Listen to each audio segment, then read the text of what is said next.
Gauri Suryavanshi, S मराठीमध्ये आपलं स्वागत। वळूया आजच्या बातमीकडे। मंच अध्यक्ष डॉक्टर दिगंबर गीते मी स्वतः या संस्थेच्या माध्यमातून शैक्षणिक सामाजिक क्षेत्रामध्ये पर्यावरण संवर्धन, स्वच्छता अभियान, झाडे लावा झाडे जगवा आणि पर्यावरण संवर्धन माझी वसुंधरा जाणता राजा मॅरेथॉनचे आयोजन गेली 10 वर्ष आम्ही राबवत आहोत।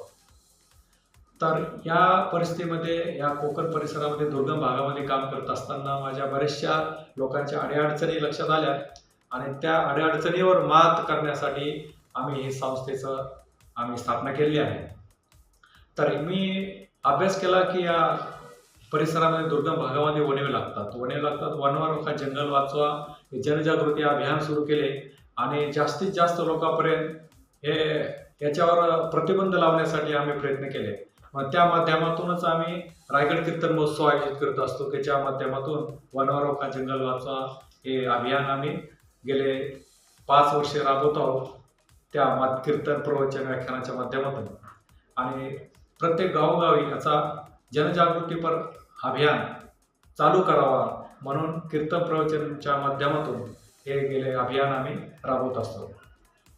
तर या माध्यमातून गेल्या 2021 मध्ये महापूर आला होता। त्या महापुरामध्ये अनेक जखमी जनावर झाले, मोकाट प्राणी, भटके जनावर जसे की गाय, गुरं, वासरे, घोडे, गाढवं, म्हशी, बैल, बरेचसे जनावर जखमी झाले। जे संघाला जखम झाली, पायाला जखम झाली, तंबूस पायामध्ये घुसलेले, कुणाचे शिंग फुटलेले। मग 15 दिवसांनी 20 दिवसांनी लक्षात आलं कुणाच्या पायामध्ये किडे पडले, कुणाच्या डोक्यामध्ये किडे पडले, कुणाच्या पोटात किडे पडले। तर हे सगळे अवस्था बघून अतिशय वाईट वाटलं म्हणून वेदा जनजागृती मंचाच्या माध्यमातून व्हिजन रेस्क्यू टीम तयार केली आणि या संस्थेच्या माध्यमातून मोकाट भटक्या जनावरांवर मोफत उपचार संस्थेमार्फत गेले आम्ही 3 वर्ष करत आहोत। तेव्हा आता अशी परिस्थिती निर्माण झाली की आपत्कालीन घटनेमध्ये जे जनावर जखमी होतात, जसं की हवेला आता काल परवा दिवशी त्या म्हशीला उडवलं हवेमध्ये आणि रस्ता ब्लॉक झाला, तर या म्हशीला अर्ध्या तासामध्ये कॉल आल्याच्या नंतर म्हशीला ताबडतोब त्याच ठिकाणी उपचार करण्यात आले। आणि काल परवा दिवशी एक गाढव भर दिवसा उन्हामध्ये पडला तेव्हा त्याला हे उपचार करण्यात आले।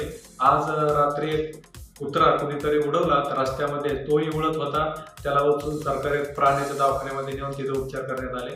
तेव्हा प्राण्याचे जे डॉक्टर आहेत त्यांचे रिटायर झाले डॉक्टरांच्या मदतीने, नगरपालिकेच्या मदतीने, ट्रॅफिक पोलिसाच्या मदतीने हे सर्व कार्य संस्था करत आहे। माझी नागरिकांना एकच विनंती आहे की आपण गाड्या चालवत असताना भान ठेवलं पाहिजे की जेणेकरून आपल्या गाडीमुळे मुख्य प्राण्यांना किंवा मानवाला कुणाला इजा जखम होऊ नये याची काळजी घ्यावी, एवढंच माझं आव्हान आहे। अशा आपल्या संस्थेच्या माध्यमातून कार्य करत असताना महाराष्ट्र शासनाने याचा विचार केला आणि आपल्या संस्थेला गेले 2023 साली छत्रपती शिवाजी महाराज वनश्री पुरस्काराने शासनाने पुरस्कारित केलं। रायगड भूषण पुरस्काराने सन्मानित करण्यात आले। तसेच कोविडच्या काळामध्ये अनेक गोरगरीब वस्त्यांना बेघर अन्नाच्या किट, अन्नधान्याच्या किट, किराणाच्या किट वाटप करण्यात आल्या, मास्क, सॅनिटायझर असत। त्यामुळे महाराष्ट्राचा विचार करून याचा कोविड उद्धारण पुरस्काराने सन्मानित केला आणि पक्षाने संस्थेला पुरस्काराने सन्मानित केलेलं आहे। तेव्हा माझी एकच विनंती आहे की आपण आपलं भान ठेवा गाड्या चालवत असताना आणि आपल्यामुळे कोणाला जखम होणार नाही याची काळजी घ्यावी। जय हिंद, जय महाराष्ट्र। एस मराठी न्यूज साठी प्रतिनिधी निलेश लोखंडे, महाड। अशाच नवीन ताज्या घडामोडी जाणून घेण्यासाठी आमच्या एस मराठी न्यूज चॅनलला लाईक करा, शेअर करा, सबस्क्राईब करा आणि बेल आयकॉनला क्लिक करायला विसरू नका।